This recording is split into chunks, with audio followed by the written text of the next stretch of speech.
자, 요한계시록 15장 1절부터 8절까지 한 절씩 먼저 읽어보도록 하겠습니다. 제가 1절. 또 하늘에 크고 이상한 다른 이적을 보매 일곱 천사가 일곱 재앙을 가졌으니 곧 마지막 재앙이라 하나님의 진노가 이것으로 마치리다.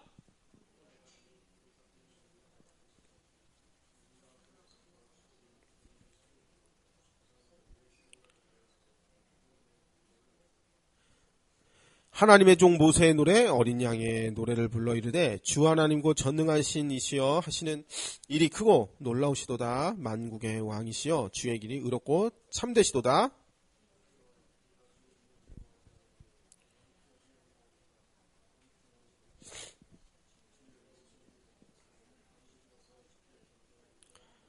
또 일 후에 내가 보니 하늘의 증거 장막의 성전이 열리며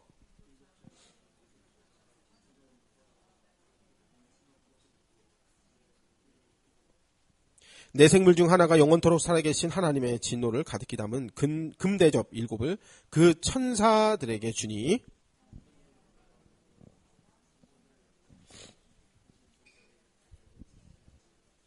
성전의 능히 들어갈 자가 없더라. 아멘. 제가 이제 원래 비염이 있는데 요새 이제 환절기라서 콧물이 나면 좀 중간에 닦고 할게요.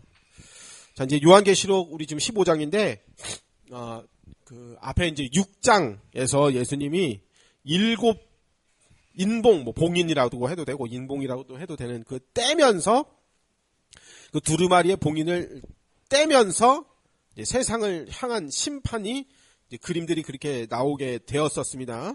그래서 세상에 대한 심판은 곧 우리 교회 성도들을 구원입니다. 그러니까 심판이 곧 구원입니다. 죄인들에겐 심판이요, 성도들에게는 이제 구원이 되겠습니다. 이 일곱 봉인, 일곱 인봉을 떼는 장면이 어디서부터 연결되는 거냐면 다니엘 12장 9절에 보면은 그가 이르되 다니엘아 갈지어다. 이 말은 마지막 때까지 간수하고, 그러니까 열어주지 않았다는 거예요.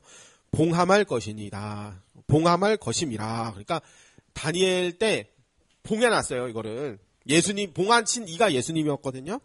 그러니까 다니엘은 이스라엘의 회복이 언제인지를 물어봤었어요. 근데 이제 이거를 일단 봉해놓고 너 가라. 그래서 두루마리에 적힌 계시의 내용, 그거 열면은 이게 언제구나 이거 알 수가 있을 텐데. 근데 그게 언제 이 세상의 종말이 오느냐면 70일에가 차면 이스라엘이 회복되는데, 즉 이 세상의 종말 새하늘 새 땅 새 예루살렘이 완성되는데, 이스라엘이 완성되는데, 이스라엘은 그 과거 유대인들만 얘기하는 게 아니라 모든 믿는 성도들을 이제 이스라엘이라 해가지고 70일에가 차면은 다 회복이 되는데, 이 두루마리를 봉하신 그리스도께서 그 마지막 때에 있을 일을 다니엘 12장에 묶어놓고 봉해놓고 그걸 닫았다가 다시 여시는 장면이 어디서부터 시작되는 거냐면은 계시록 6장부터 이제 시작이 되는 겁니다. 그래서 마지막 때 70일에 이광은 목사님 계산으로는 97%가 이제 다 이미 되어 있고, 나머지 3%를 이제 계시록 6장부터 여는데, 그게 언제의 일이냐 하면은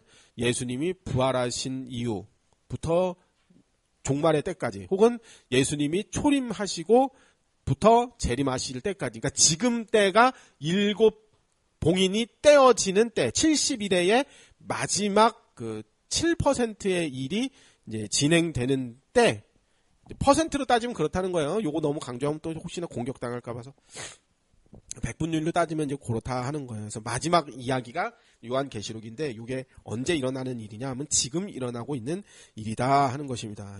다니엘 12장에서 예수님이 봉하시고, 요한계시록 6장부터 예수님이 그 봉인을 떼시면서 하나하나 이제 그 마지막 때에 있을 일들이 일어나는 것입니다. 그래서 천사의 여섯째 나팔 이후에 세상을 향한 심판에 대한 내용의 계시가 잠깐 멈췄었다가, 요한계시록 11장까지 잠깐 멈췄었다가 교회와 성도의 구원에 대한 환상이 삽입이 되어 있었습니다. 10장부터 14장까지가 환상이 삽입이 되어 있었습니다.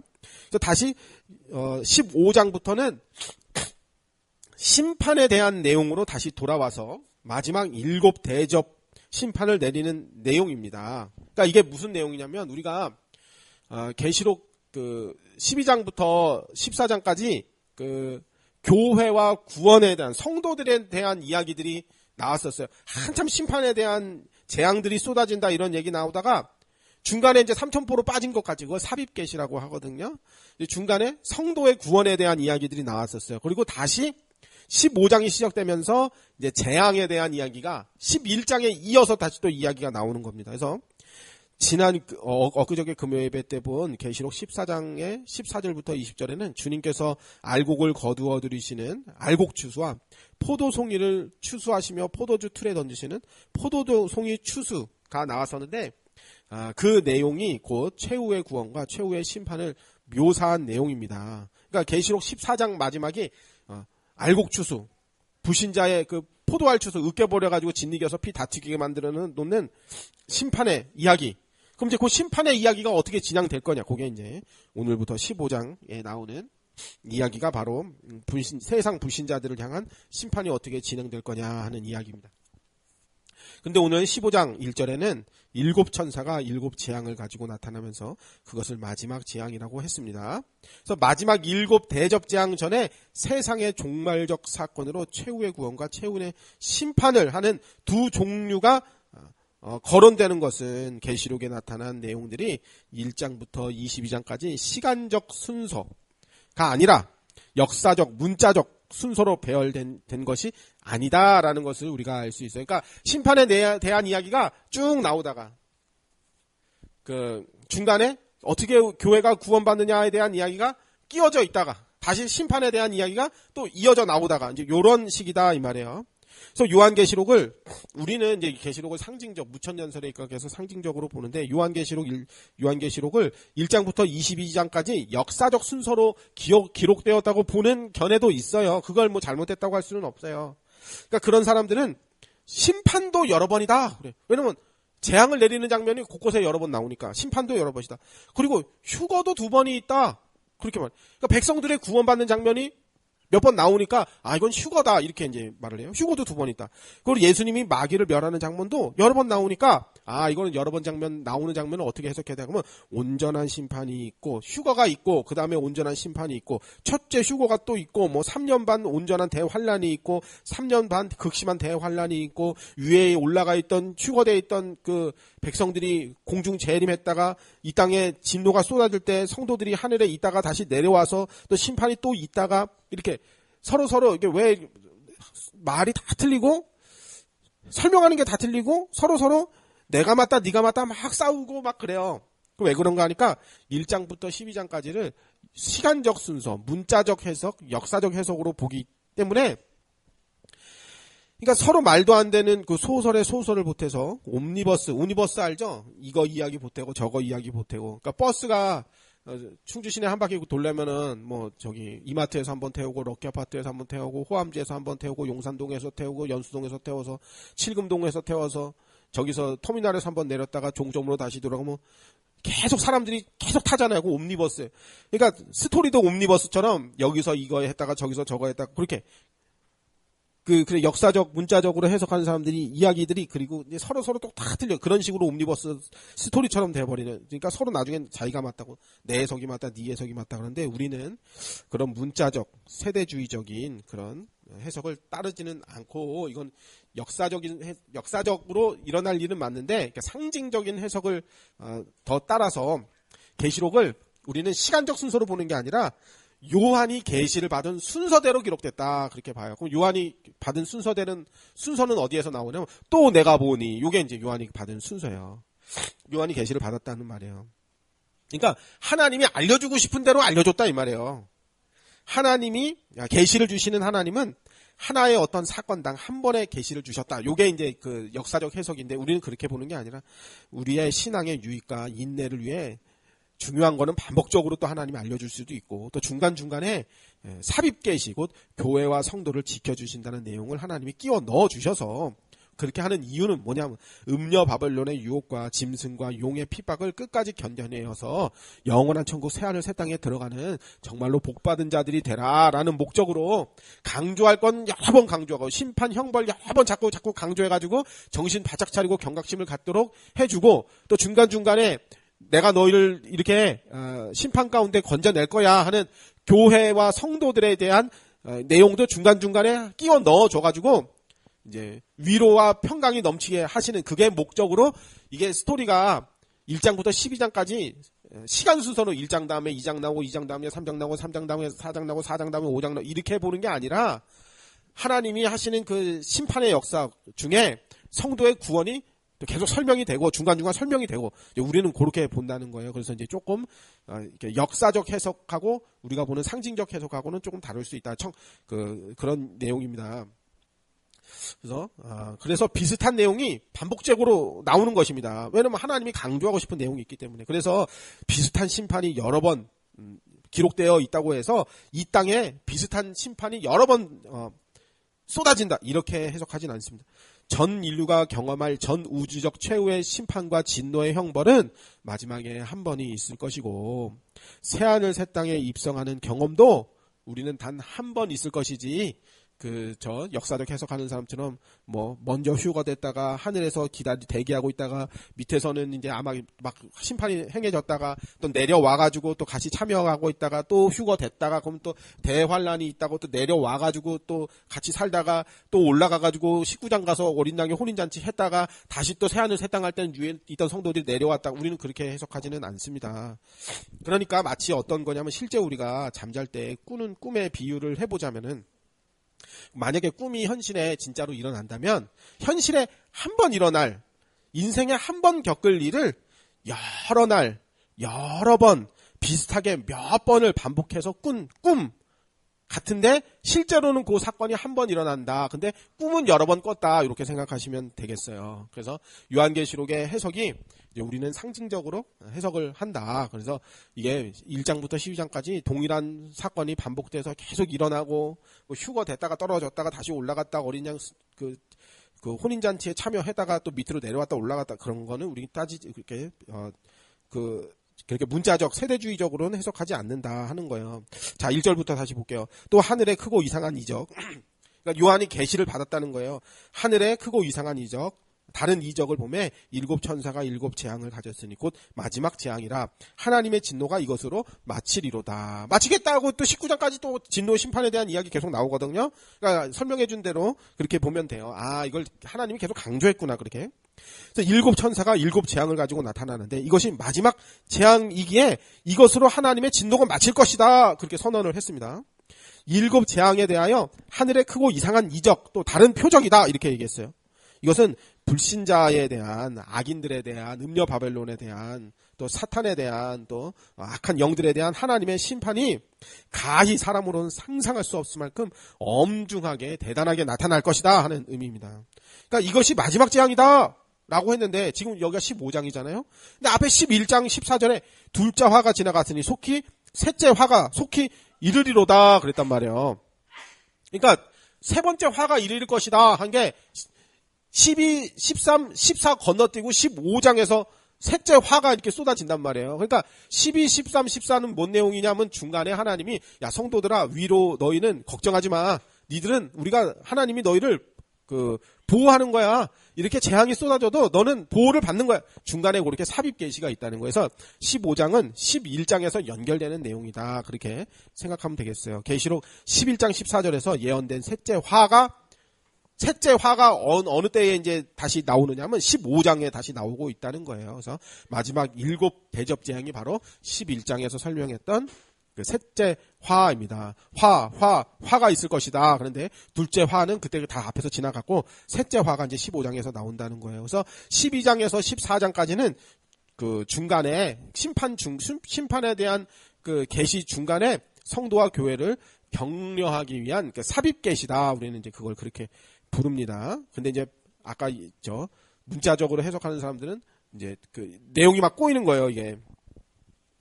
계시록 11장 15절부터 18절에 보면 셋째 화, 곧 마지막 일곱째 천사가 나팔을 부는 장면에서 하늘의 찬송이 나오고 24장로들이 하나님을 경배하며 화답하는 장면이 나왔었습니다. 그러니까 이게 뭐냐면은 심판이 막 시작되는데 성도들이 나와서 막 찬송을 부르고 그러네요.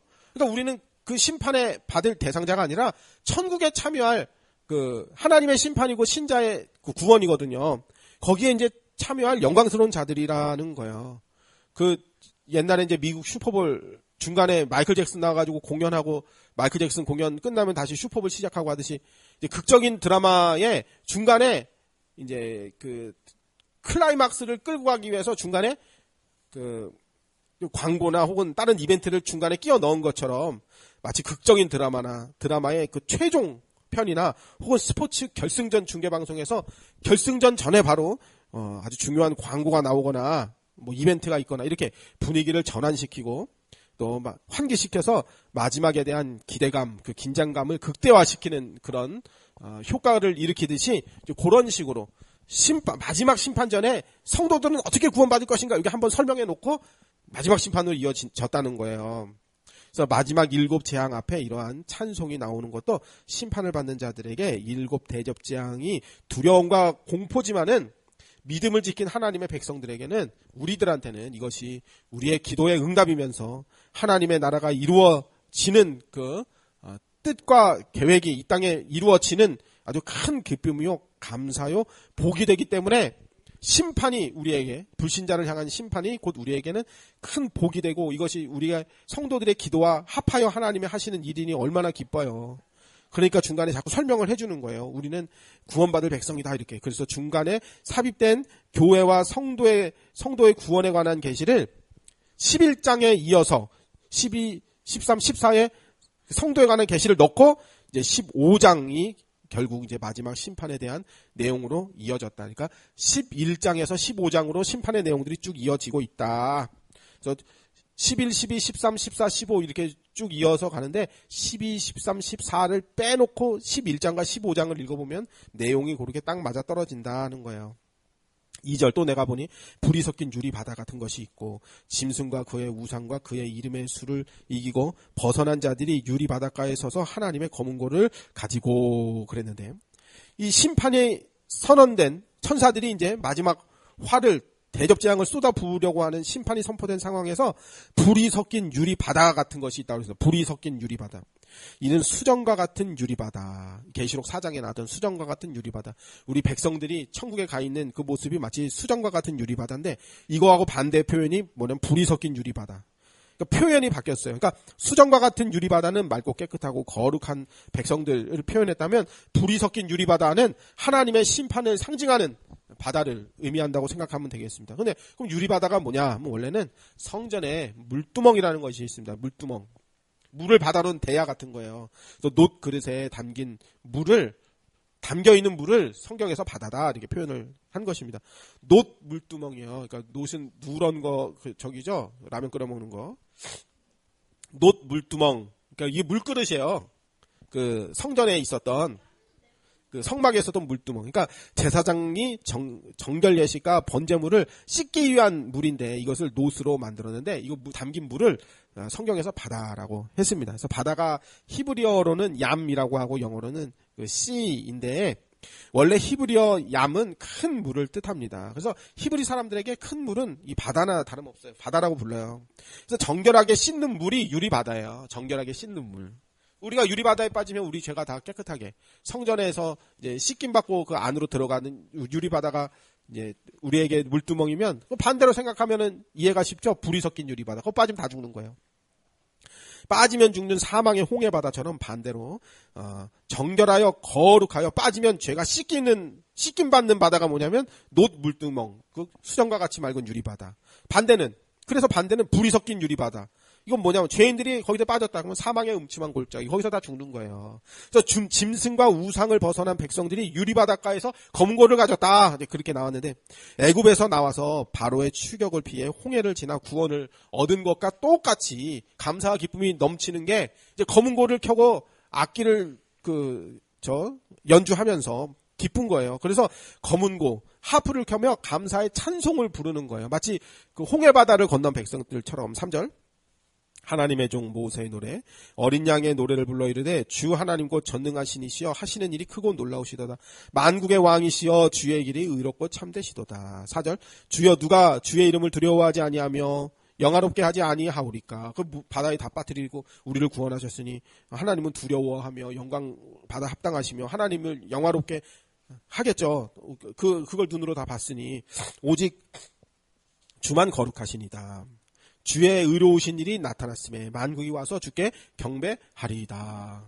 그 주기도문에 하나님의 이름이 거룩히 여김을 받으시오며 그 구원을 경험한 사람들 주만 거룩하시니다. 그렇게 이제 그 입에서 고백이 나오겠죠.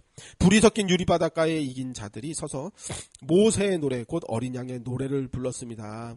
그러니까 이것은 과거 이스라엘 백성들이 출애굽할 때 하나님의 능력으로 홍해를 건넌 후에 하나님을 찬송 부르는 그런 구원의 노래와 똑같은 내용입니다. 그러니까 음녀 바벨론에서 그 바벨론 그 심판하시는 그 불이 섞인 유리바다에서 우리는 빠져나와 수정과 같은 유리바다 거기에 우리 죄를 씻고 천국으로 올라갔으니 이제 마치 그게 홍해바다를 건너서 나온 이스라엘 백성들과 같다는 거예요. 홍해에 다 빠져가지고 애굽 군대는 다 죽었는데, 그러니까 그 음녀 바벨론에 취한 세상 그 죄인들은 진노의 포도주 틀에 다 밟혀 이겨지면서 불이 섞인 유리바다에 다 빠져 죽었는데 우리는 그렇지 않을 것이니까 얼마나 기쁘고 감사해요. 그러니까 유리바다, 유리와 같이 투명한 하나님의 의가 악한 자들에게 심판으로 그렇게 남는 것입니다. 즉 하나님이 악한 자들에게 부어줄 마지막 재앙들이 모든 면에서 그처럼 의로운 심판이라는 사실을 우리가 알 수 있어요. 이렇듯 성도는 짐승과 우상과 또 짐승이 세상과 하나 되어 뭐라고 하느냐? 짐승은 거짓 선지자예요. 야, 복음 누리자 같이 방종을 누리자. 이렇게 살자는 그 사탄의 유혹과 위협을 이긴 자들이 바로 짐승의 유혹을 이긴 자들이 바로 수정과 같이 맑은 유리바다를 거쳐서 이제 새하늘 새 땅에 이르는 자들. 그러니까 성경에도요. 복음 누리자 이 말 있기는 있어요. 뭐라고 나오면 은혜를 누리자 그렇게 나와요. 은혜를 누리자. 그래서 은혜를 누리자 그 말은 뭐냐면요. 옛사람을 벗어나 새사람으로 거룩해져가는 그 구원을 우리가 기뻐하자. 이게 복음 누리자 이 표현이에요. 로마서 5장에 있어요. 근데 요거를 바꿔가지고 야 율법으로 정죄 안 받는다. 우리는 야 방종을 누리자. 요게 이제 이단들 그게 거짓 선지자들이 하는 말이에요. 거짓 선지자들. 그게 이제 짐승들이 하는 말이에요. 그러니까 신약 성경 곳곳에 그 거짓 선지자 이단자들에 대한 경고들이 나오는데요. 이제 오늘은 저 아침에 일어나서 어제는 이제 베드로 전후서를 봤고요. 오늘은 이제 유다서, 요한 1, 2, 3서 유다서 뭐 이쪽을 봤는데 계시록 전에까지 봤는데 거짓 선지자들에 대한 그 경고들이 뒤로 갈수록 많이 나오는 것 같아요. 신약 성경 뒤쪽으로 가면 많이 나오는 것 같아요. 그러니까 계시록에 가까울수록 많이 나오는 것 같아요. 그러니까 종말의 때가 가면 갈수록 이런 복음 방종을 누리자 하는 이 거짓 선지자들이 자꾸 일어나는 것 같아요. 그러니까 이거 이 요한계시록 말씀 같이 공부하면서 너무 참 이 사람들이 결국에는 이 불이 섞인 유리바다에 다 빠져가지고 진노의 포도주 틀에 짓이겨지는 그 유황 불못에 다 떨어질 텐데 이 사람들은 어떡하지? 그런 생각이 들고 지금도 계속 욕해요. 뭐라고 욕하느냐면은요. 그 초대교회 사도들은 복음 못 깨달았거나 뭐 거짓 교사들이다 이런 그 거짓 호도를 계속 해요. 왜 그러면 술 먹고 방탕하고 거기에 대해서 그러면 안 돼라고 지적을 하니까 저것들이 어떻게 율법으로 우리를 지적해? 거 봐라. 베드로도 율법으로 구원받는다고 했잖냐. 아니 언제 베드로가 율법으로 구원받았어? 초대교회 거짓 교사들이 사도행전 11장에 와가지고 외식했잖냐. 이런 식으로 막 거짓 호도를 해가면서 계속 흉을 보고 욕하는데 저는 이제 그걸 보면서 그러니까 만약에 내가 이제 이 사람하고 친해요. 이 사람하고. 근데 누가 와가지고 이 사람에 대해서 자꾸 막 욕을 해요. 그러면은 제가 이 사람하고 친하니까 아니 그거 아니야. 이 사람은 그런 사람 아니야. 얘기를 해줘야 될 거 아니에요. 그럼 나도 이 사람하고 친한 사람인 거지. 이 사람이 막 욕하는데 아무도 이 사람 편을 안 들어줘. 그럼 그 사람하고 친한 거 아니잖아요. 그러니까 사도들을 욕하죠. 성경을 막 비하하죠. 복음을 왜곡하죠. 방종을 막 복음이라고 호도하죠. 거짓말하죠. 성도들을 막 욕하죠. 그러면 저는 그걸 보면요. 그 장면을 볼 때 그거 그렇게 하면 안 돼라고 저는 말을 해줘야 될 것 같아. 나는 말 안 해주는 사람들은 그 사람은 사랑하는 사람이 아니잖아요. 당하고 있는 사람을 사랑하는 게 아니잖아요. 그렇지 않나? 걔들은 또 그래? 뭐 상관도 없는 것들이 왜 나서가지고 왜 이거를 지들이 무슨 뭐 바꿔놓을 것처럼 그렇게 하느냐고 마치 쓸데없는 짓 하지 말라고 그러는데 그게 아니라 야 예수님 욕하지, 하나님 욕하지, 사도들 욕하지, 성경을 욕하지, 복음을 욕하지. 그러면 그거 가만히 있나? 그러면 가만히 있어야 되냐? 그러면 아니 나만 특이한 사람인가? 나는 그렇게 생각해요.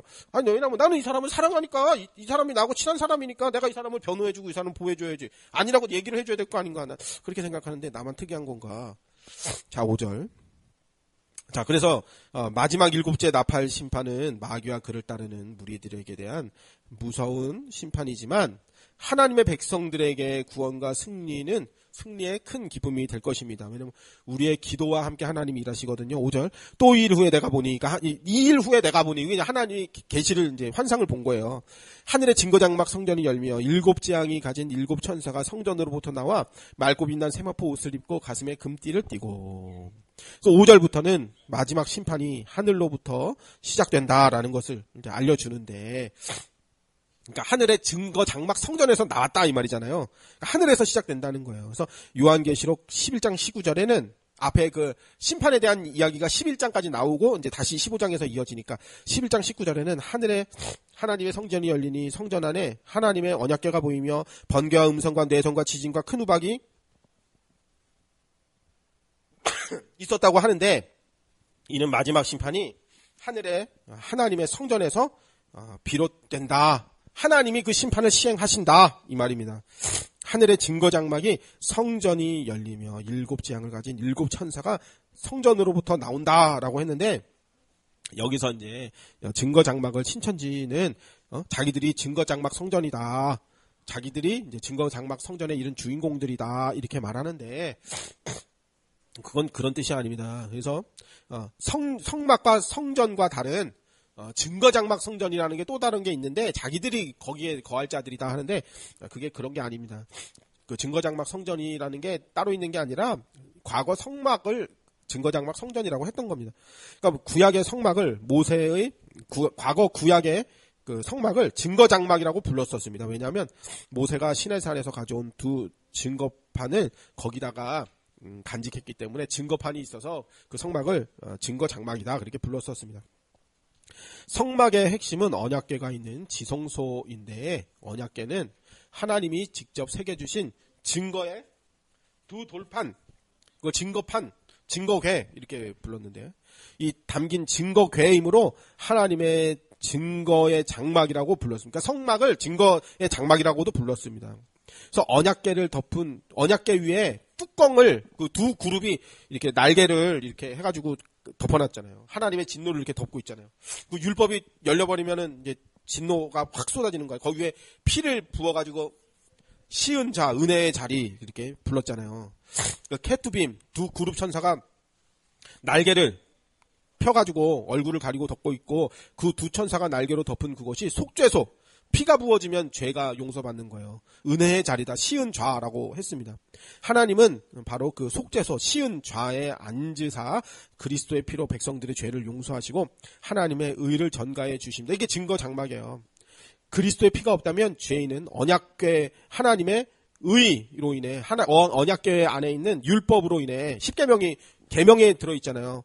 심판을 받게 됩니다. 그리스도의 피가 거기에 부어지지 않으면 우리는 다 심판을 받아요. 그러니까 어느 누구도 그 앞에서 살아날 수가 없어요.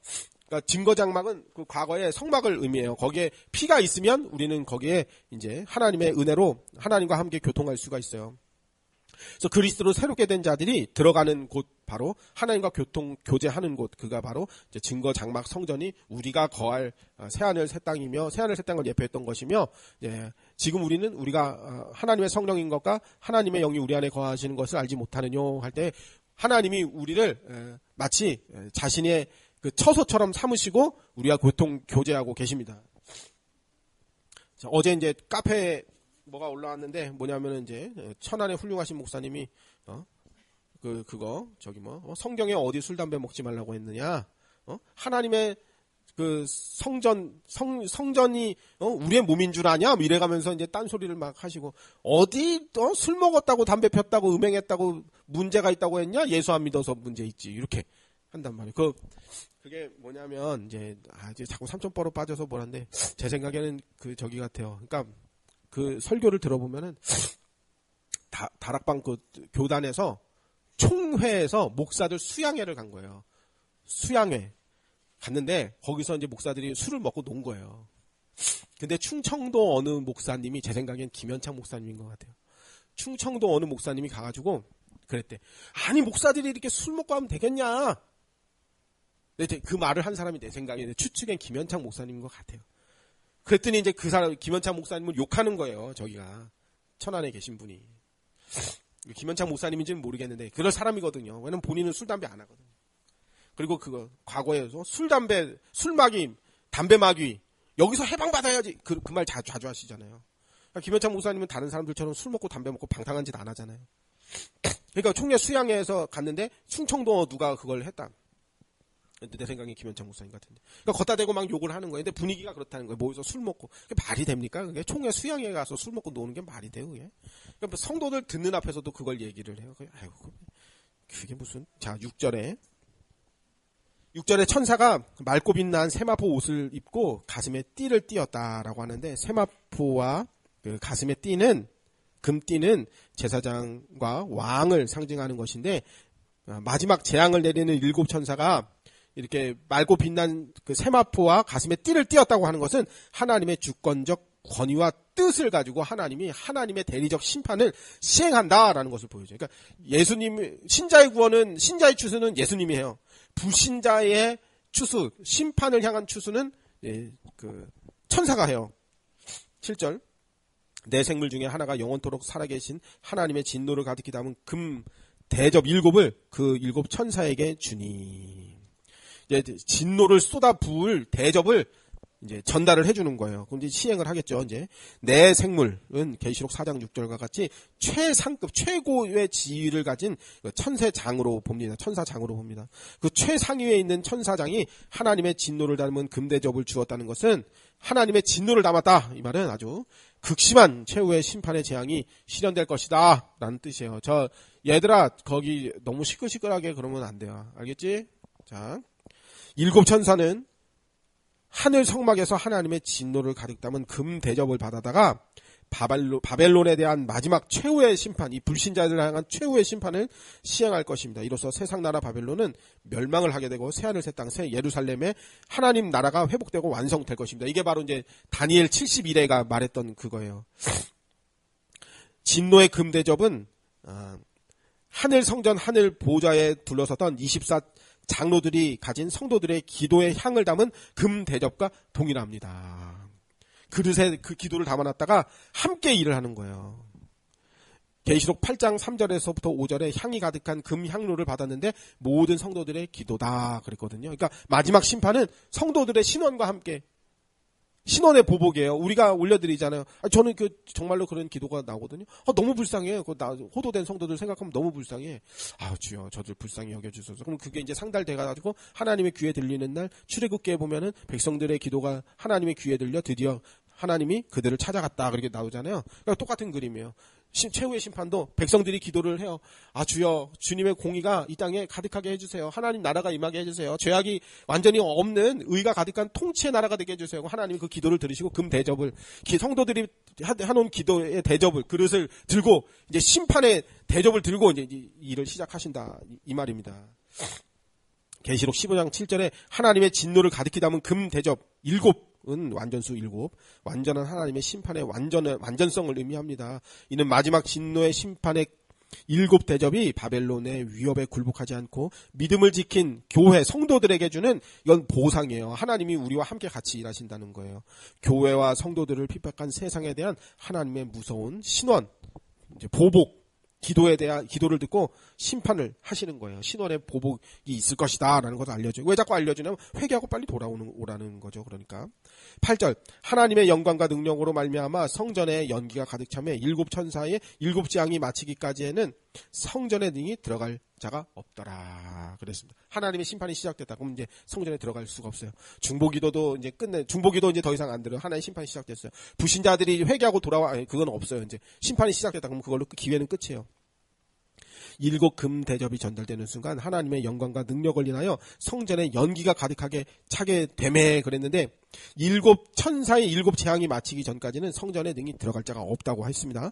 연기는 하나님의 영광과 하나님의 능력으로부터 나온다고 했는데 구약 시대에 세워졌던 하나님의 성막이나 하나님의 성전에 하나님의 영광이 임하였을 때는 연기, 구름이 가득했고 제사장 이외에는 그곳에 아무도 들어갈 수가 없었습니다.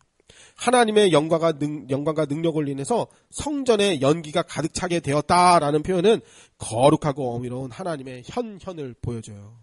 인간이 하나님을 직접 만나면 죽어야 돼요. 죄인이 가득하니까. 하나님이 인간에게 제사장은 성막에 들어오실 때 연기를 뿌옇게 해놨어요. 왜냐하면 그 두려움과 공포를 덜게 하시려고. 너는 나를 보지 못하지. 그러니까 나도 너를 심판하지 않아. 이렇게 가려주는 거예요. 연기는 가려주는 거예요. 그런 역할도 있어요. 구약 성경에서 하나님의 영광의 개념이 보통 연기로 상징되어 나타나는 경우가 많습니다. 죄인이 하나님을 직접 만나면 죽을 수밖에 없기 때문에 연기가 자욱하게 만들어서 제사장으로 하여금 백성들로 하여금 하나님을 직접적으로 볼 수 없게 만들어 심판당하지 않게 만들어 주시는 거예요. 사실은 하나님이 다 알고 계시겠죠. 하나님 보고 계시겠죠. 그러니까 우리가 하나님 보지 못하게 만들어 놓는 거예요. 그러니까 배려를 해주는 거죠. 심판당하지 말라고. 그러니까 하나님의 영광이 그렇게 가득한 거예요. 연기가 가득하다. 이사야는 집에 연기가 가득 찬 것을 봤습니다. 이사야 6장 4절에 보면 이는 하나님이 현현 나타나신 곳은 거룩한 곳이므로 신성불가침에 인간이 접근할 수가 없어요. 그런 영역이다라는 것을 보여줘요. 연기가 가득하다. 우린 거기 들어갈 수가 없죠. 그죠? 앞이 하나도 안 보이는데 어떡해요. 고속도로에서 안개 가득 차 인천공항대로 올라가다가 연기 앞에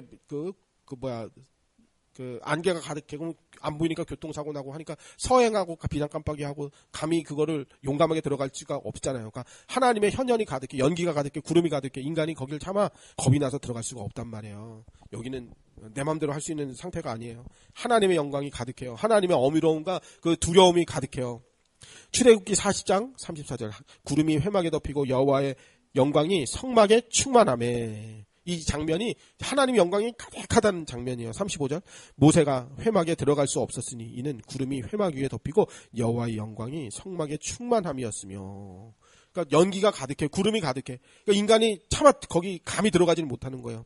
36절 구름이 성막 위에서 떠오를 때에는 이스라엘 자손이 그 모든 행진하는 길에 앞으로 나아갔고. 연기가 올라가요. 이제 앞이 보여요. 그러면 갈 수가 있어요. 37절 구름이 떠오르지 않을 때에는 떠오르는 날까지 나아가지 아니하였으며. 멈춰하면 멈추는 거예요. 하나님의 구름 캄캄하게 안개가 자욱하게 껴요. 그러면 움직이지는 못해요. 인간은 기다려야 돼요. 감히 그곳을 거역할 수가 없어요. 38절 낮에는 여호와의 구름이 성막 위에 있고 밤에는 불이 그 구름 가운데 있음을 이스라엘의 온 족속이 그 모든 행진하는 길에서 그들의 눈으로 보았더라. 하나님의 영광을 보면서 따라갔다는 거예요. 일곱 천사의 일곱 재앙이 마치기까지 성전에 능히 들어갈 자가 없을 것이다. 못한다. 라고 했는데 이 말씀은 일단 하나님의 엄중한 심판의 때가 도래하면 이제 심판이 시작됐어요. 아무도 그 심판을 막을 수가 없다는 말입니다. 성전에 들어가 더 이상 중보할 수도 없어요. 제사장이 들어가서 이거 뭐 이렇게 해주세요. 아니 이제 끝났어요. 이제 또 구원의 기회도 끝이에요. 이제 하나님의 심판이 시작됐다. 예수 믿고 예수 믿으세요. 소용이 없어요. 이제 끝이에요. 더 이상 성전에 아무도 못 들어가요. 불신자가 구원받고 하나님의 백성으로 변화된다. 심판이 시작되면 기회가 없어요. 이제 중보기도도 효력이 지났어요. 이때는 이미. 그러니까 아무도 하나님께 나아갈 수 없어요. 이때는. 하나님께서 내리시는 그 심판을 아무도 이때는 막을 수가 없어요. 하나님의 심판이 시작되면 더 이상 죄인이 구원받아 영원한 천국 새하늘 새 땅에 그때는 기회가 없어요. 들어갈 수가 없어요. 그러니까 요한계시록이 이야기 왜 하냐면 진작에 좀 읽고선에 회개하라는 말이에요. 이제 일곱째 나팔이 불린 후 벌어질 바벨론 심판에 대해 심판과 연관된 마지막 내용들이 나옵니다. 이제 이 16장부터 나옵니다. 그래서 그동안 사도 요한은 교회의 현재 피박과 미래의 영광을 보여준 그 중간에 끼워 넣은 성도의 구원 12장부터 14장을 보여주면서 바벨론의 멸망과 심판에 대한 계시를 14장까지는 잠깐 멈췄었는데 15장부터는 요한은 다시 심판 계시로 다시 돌아와서 일곱째 나팔 11장의 일곱째 나팔 이후에 벌어지게 될 마지막 일곱 대접 15장부터 시작되는 일곱 대적 멸망 계시를 16장부터 이제 계속 알려주는 거예요. 그래서 16장부터는 15장의 멸망 계시가 어떻게 이제 이루어지느냐 그게 16장부터 나오는 이야기입니다. 그 심판은 출애굽 10가지 재앙에 비견되는 출 바벨론 7재앙입니다. 7째 나팔이 불리면 즉시 마지막 7재앙 심판이 대접 심판이 시작되고 그때 세상 나라가 우리 주와 그리스도의 나라가 되는 하나님 나라의 회복, 에덴의 회복, 에덴의 완성이 될 것입니다. 이것이 하나님의 창조 경륜이었으면서 이제 구속의 경륜입니다. 이걸 왜 자꾸 요한계시록이 반복해서 자꾸 알려주느냐 하면은 보라 지금은 은혜 받을 만한 때요 구원의 날이로다. 그래서 회개하고 다 돌아오라는 거예요. 빨리 죄인들은 어서 회개하고 어서 빨리 회개하고 14장에 보면 천사가 전한 영원한 복음 회개하고 복음을 믿으라 하는 메시지를 듣고 빨리 돌아와야 합니다. 이 복음은 지금 교회를 향해서 선포되고 있어요. 회개하고 구원받으세요. 이 말이 천사가 전한 영원한 복음이 14장에 언급한 영원한 복음이 지금 교회들 향해서 이 땅의 교회들이 선포하고 있는 내용이 바로 이거예요. 거짓 선지자들과 죄인들과 악한 영들은 영원한 불못에 떨어뜨리는 무서운 심판이 있을 것이니까 이 말을 듣는 이들은 빨리 회개하고 돌아오라 이 말입니다. 지금 우리가 사는 세상 그리스도의 초림과 재림 사이 또는 그리스도의 재위, 승천, 재위와 재림 사이에 다니엘이 예언한 마지막 인봉, 즉 7인봉이 다시 열렸고 6장에서 다시 열렸고 7나팔 중 6째 나팔까지가 이미 다 시행이 되었습니다. 7인봉과 6째 나팔까지는 주의 재림과 마지막 심판을 경고하는 전조 증상, 자연계를 치시고 환경을 치시고 근데 이제는 인간계, 사람을 직접 벌하시는 내용들이 이제 계속 나온단 말이에요. 그동안 세상에서 벌어진 모든 환경 파괴와 수많은 전쟁들, 앞에 지구 역사상에 일어났던 많은 일들을 보면서 요한계시록에 나타난 하나님의 심판이 이렇게 나타났었을 수 있었겠구나. 우리가 빨리 회개하고 하나님 앞에 돌아와 가야겠구나. 이 두루마리의 예언을 지키는 자 듣는 자가 복이 있도다 한 그 말씀대로 우리 살아야 되겠구나. 이렇게. 그래서 세상을 향한 심판 경고였구나 하는 것을 보는 눈이 있어야 합니다. 7째 나팔이 불리면 최후의 7 대접 이 바벨론 전역에 이 불신자들에게 쏟아지고 세상 나라 바벨론은 그때 멸망하게 되고 그리스도께서 재림하시며 마지막 백보제 심판이 있어요. 산자 죽은 자 다 일어나고 행위의 책에 내가 여태까지 잘못한 거, 도둑질한 거, 나쁜 짓 한 거, 뭐 이거저거 나쁜 짓 한 거 다 그냥 읊어놓고 거기서 울며불며 살려달라고 한 번만 봐달라고 그때는 없어요. 기회가 없어요. 새하늘 새 땅이 그때 이루어져요. 심판받고 우리도 심판받아요. 무슨 심판받느냐면 잘했다 칭찬받는 심사를 받아요. 우리가 쓸 면류관이 얼마나 좋은 거냐 그거 이제 심판받아요. 심사받아요. 불신자들은 행위에 따라 악한 그 행실에 따라 이제 영원한 불못에 떨어져요. 유황 불못에 떨어져요. 그날 우리는 기쁨으로 예수님을 맞이할 것이며 불신자들과 악인들은 수치의 부활, 몸이 아주 병든 몸으로 아픈 몸으로 영원히 고통받을 몸으로 다시 부활해서 불못에 떨어지는 판결을 받게 될 거예요. 그래서 요한계시록의 기록 목적 회개하고 구원을 믿으라 하는 것입니다.